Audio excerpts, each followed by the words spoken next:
Hi, I'm Rick Kaler. Thanks for joining me. Recently, a life insurance agent wrote me about my railings against the Secure Act, which now allows the sale of annuities to 401k plans.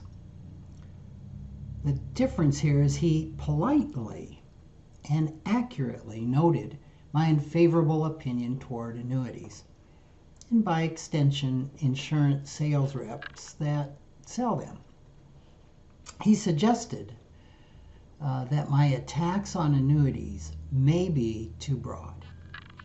And after reading his email, I agreed.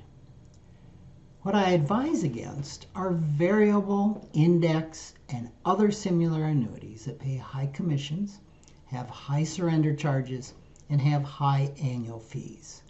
These fees make it hard to impossible for consumers to come out ahead. But there is a lesser known product, a lesser known annuity, paying significantly lower commissions, called a single premium immediate annuity, SPIA. These provide a guaranteed income for life in return for a one-time cash investment or cash premium.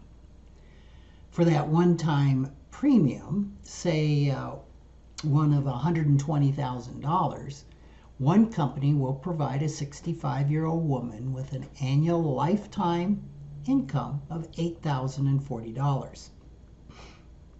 Now, a SIPA locks in an income for life. So by that, it's not subject to market fluctuations. It's very similar to your Social Security payment. These can be wonderful vehicles to protect unknowledgeable investors from themselves. If, say, for example, someone in their 60s with a limited income, few assets, and little financial knowledge would inherit $150,000. Purchasing SPIA could be an excellent choice for them. Yet in almost 40 years of financial advising, I've only had one client come to me with a previously purchased SPIC, and I've never had a client purchase one when I've offered them as an option. Why? I can think of 3 reasons. First, with the basic SPIA policy, the income stops the day you die. Now, there are some variations, and you can receive a little bit less to have a certain payout of 5 or 10 years or 20 years. Or there's some extra whistles and bells, but the pure product, the income ends the day you die. So like Social Security, if you die a day before or after your benefit starts, your heirs receive no return of your contributions. Is that unfair? No. This is how true insurance works. Premiums from those who die prematurely fund the payouts of those who live longer, just as property insurance premiums from those with few claims fund payments to those who have homes that burn down. Yet while most homeowners have no problem losing their premium payments because their houses don't burn down, people typically recoil at the idea of paying a large annuity premium and having their heirs get little or nothing if they die prematurely. The second reason is the wiring in our brains urges us to have our cake and eat it too. For a 65-year-old woman who pays a single premium of $120,000 and receives $8,040 a year, the payout rate, which is not the same as an investment return, the payout rate is 6.7%. If she dies in 15 years, the return on the investment was 0.06% annually. So in other words, 0.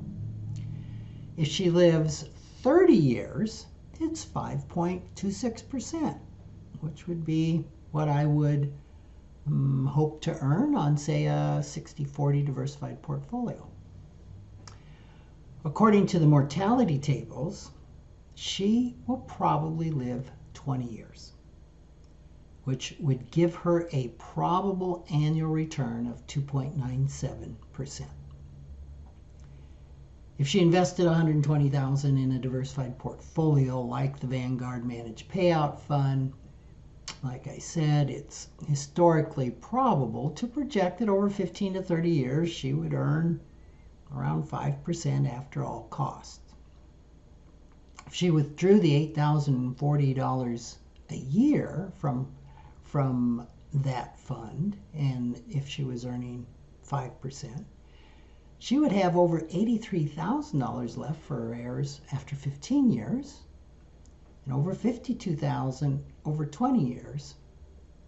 But there would be nothing after 28 years. So while 5% return is a historically reasonable return, it's not guaranteed. The longer someone's lifespan, the more attractive the SPIA becomes. The shorter the lifespan, the more attractive the diversified portfolio becomes. Our brains will accentuate the probability of dying sooner, opting for the portfolio and the chance of leaving an inheritance. Finally, third reason I can think of is buying a SPIA trades a large cash amount for an annual but fixed income.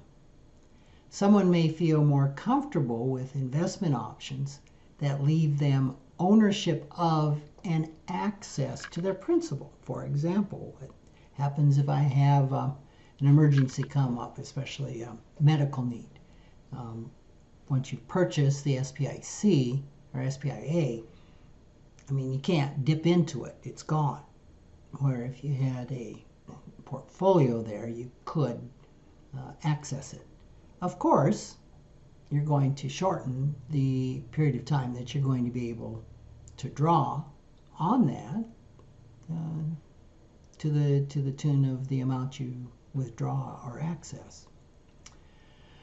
So even though self-funded guaranteed income streams like SPIAs rarely get a second look from clients, I agree with this agent that planners like me need to consider them as part of our overall retirement planning advice, and maybe do a little bit better job of trying to point out the positives to our clients and overcoming their objections. Thanks for joining me.